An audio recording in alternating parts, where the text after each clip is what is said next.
Aloha! We are at the Sheraton Coconut Beach, and this is on the island of Kauai, and I want to show you our room. It's actually really awesome. This hotel was recently renovated and it prices really well, and I think you should stay here because I like it. Here's the bathroom. All the bath products are this really nice brand, and then they have the full shampoo, conditioner, and body wash in your bathroom, in your shower. And lots of towels. You do have a safe in the closet and luggage rack, and there is an iron and ironing board. I don't know about you, but I like that. I do not like the steamer at hotels, if you care what my opinion is on it. So,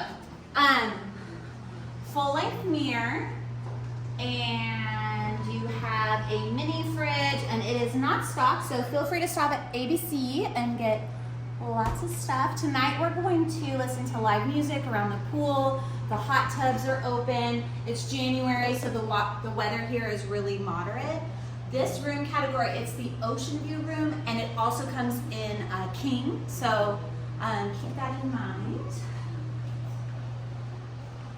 You have this little seating area over here, and everything is, you can leave it open like this. honestly, the weather here is so perfect that's my favorite, and you can hear the waves like from inside your room. That's how close you are, but check it out. Okay, so make sure you subscribe. We would love to help you plan a vacation. VincentVacations.com. Thanks for watching.